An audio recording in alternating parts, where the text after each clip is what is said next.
البنات، كي دايرين؟ لاباس عليكم؟ نتمنى تكونوا بخير وعلى خير، ونتمنى هذا الفيديو يلقاكم في احسن الاحوال. المهم اليوم غنصايب البايله، وقلت علاش لا ما نشاركش معكم داكشي اللي درت فيها. غنوري لكم، تستافدوا مني ونستافد منكم. واللي اول مره يشوف القناه ديالي ما ينساش يهبط لتحت ويدير ابوني.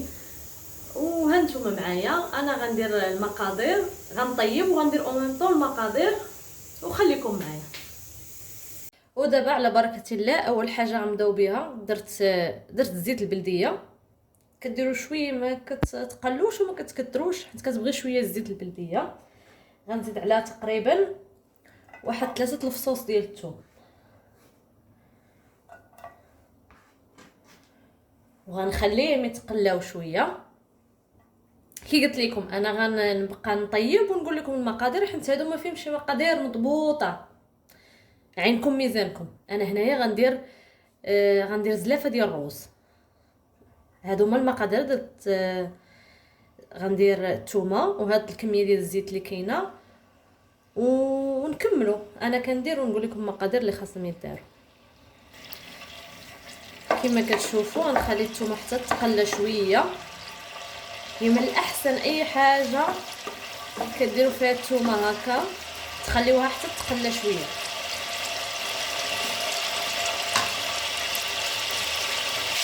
صافي. ودابا غنزيدوا عليها البصله. انا خديت بصله موين.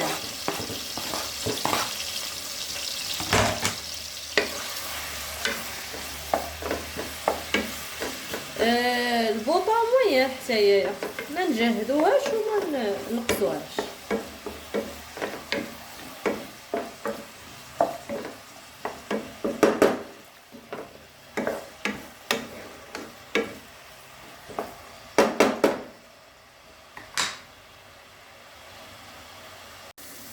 كما كتشوفوا البصله نزلات واحد شويه. هي من الاحسن تخلوا البصله هي الاولى، حيت ملي كتنزل هكا كتعطي واحد المذاق زوين. ودابا غنبداو نزيدوا الخضره اللي كتشد شويه الطياب. كما قلت لكم انا كنطيب وكنوريكم الطريقه اللي ديروا. هنايا زدت واحد خيزوه. كما كتعرفوا الخيزو كيشد شويه الطياب. وغنزيد الجلبان، ما نقويش.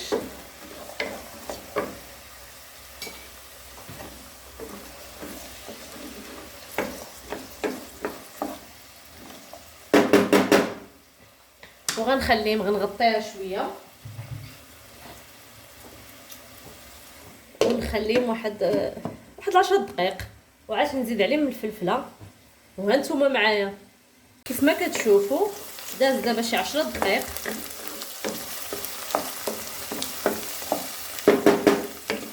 صافي.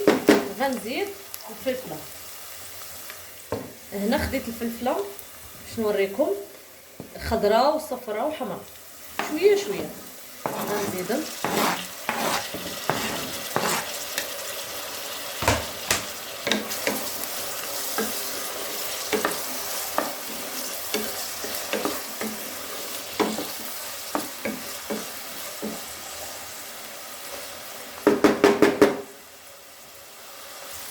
ومباشره بعد ما كنزيدوا الفلفله غنزيد مطيشه.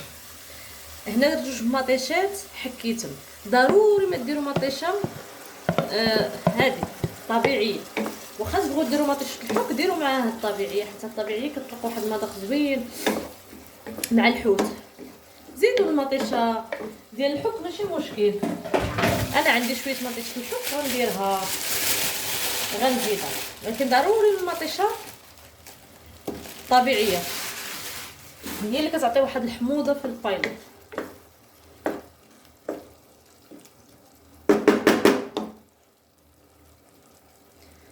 ودابا نتسنى هاد مطيشه الحك مع كانت كونجلي غير ترخف لينا، وغنقول لكم شنو غنزيد. ودابا غنزيد الكنمر غنزيدو هو الاول حيت كياخذ شويه طياب. هنايا الكنمر، وهادو الرجيلات ديال الكنمر مع واحد شويه الحوت هبر الحوت هبر اختياري، بغيتو ديرو ما بغيتوش ديرو ما ديروش. المهم في هاد الوصفه هو الكروفيت والكالامار. كان عندكم الدجاج كديروا الدجاج، سيرتو الكالامار، حيت الكالامار هو اللي كيطلق لنا كيطلق البنه ديالو. تقدروا ديروا الكروفيت ديروا معاه شويه دجاج، مي ما تقدروش تستغناو على الكروفيت. كان عندكم الحوت كديروا الكروفيت، كديروا الكالامار، كديروا الحوت الهبره ديال الحوت على حساب داكشي اللي كاين. ودابا غنضيف العطريه. غنديروا الخرقوم البلدي تقريبا 2 معالق صغار. الملحه كتبقى حسب الذوق، الا كانت ناقصه كتزيدوا. وكنديروا التحميره حتى هي تقريبا شي 2 معالق. وكنديروا الابزار، وكنزيدوا شويه ملون غذائي غير باش تجينا صفراء. حنا عارفين الملون الغذائي انه ماشي صحي، مي غير باش تجينا فيها اللون.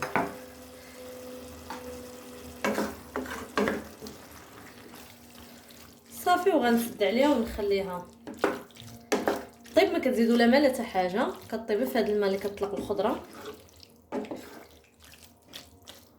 صافي وغنرجع لكم.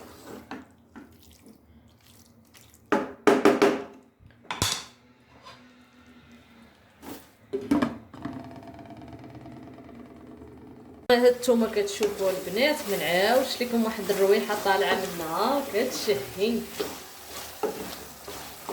انا راه كنت مجهده البوطه ومغطيه عليها، غير ملي كنبغي نصور كنحيد، كنقص البوطه باش ما يبقاش هذاك البخار كثير. ودابا قلبت هذا الشيء، قلبت الجلبانه لقيتها طيبه، الخيزو والكالامار هما تقريبا اللي كيشدوا الطياب. صافي وغنزيد شويه الكروفيت. عندي الكروفيت منقي والقشور ديالو ما غنلوحمش. انا نوريكم القشور اشنو غندير بهم. هما اللي غنصايب بهم البلول اللي غنديرو في البايله. عوض ما ندير الماء كناخذ القشور ديال الكروفيت كنطيبهم وكنصفيهم، وهما باش كندير البلول.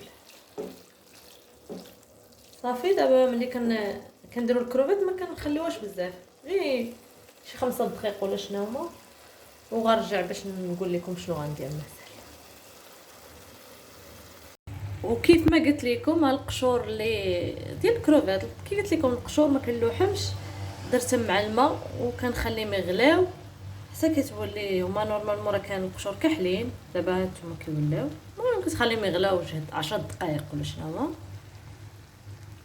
صافي وغنصفيهم، والماء ديالهم هو باش غنصايب البايله ديالي. هذوك القشور ديال الكروفيت كما وريتكم كما سلقتهم نصفيهم وكنخليهم يبردوا هما باش نسقي الروز.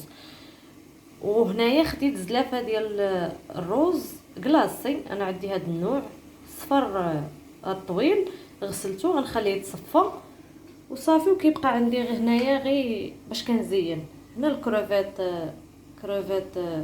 بقشورو، وهنا شويه الفلفله خضراء وصفراء. دابا بقى لنا الرز كي قلت لكم، انا غسلته وخليته حتى نشف. هذا الرز الا بغيتو تسلقوه نص سلقه يمكن لكم تسلقوه، بغيتو ديروه هكا كديروه كيبقى لكم اختيار. الا سلقتوه نص سلقه دغيا كيطيب، الا خليتوه هكا كياخذ شويه طياب مي ماشي بزاف. نورمالمون انا ما درتش في المقله ديال البايله. المقله ديال البايله عندي صغيره، درتها غير في هاد الكاسرونه ولا الكاميله ولا شنو هي هذه، باش نغطيها ودغيا طيب ليا، ما نحتاجش ندير الروز نص سلقه هكا.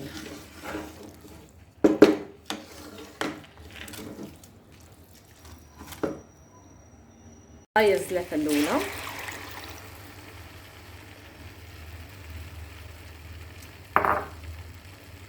قلت قلت لكم درت الاولى ودرت الثانيه صافي، وغنخليه دابا يطيب.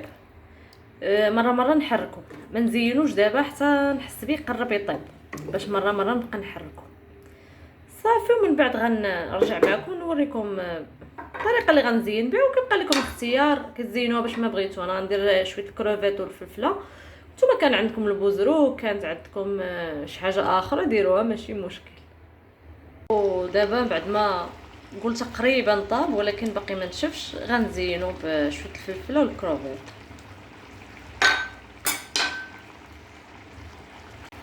وكما كتشوفوا الطريقه اللي زينت بها داك شويه الكروفيت والفلفله الصفراء والفلفله الخضراء كي قلت لكم، لا كان البوزروك ولا عندكم شي حاجه اخرى كتزينوا بها. المهم هذه طريقه سهله للتزيين صافي. وغنخليه دابا ينشف وغنقدمو بالصحه والراحه. دابا هذا هو الشكل النهائي ديالها. ما نعاودش لكم ما شهيتكم فيها، واحد الريحه طالعه منها يا سلام.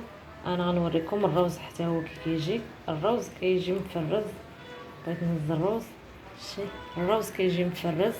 كتخليها، انا كنخليها هكايا بشويه البلول حيت ما كتجي تبرد هي حتى كتنشف كتولي ناشفه.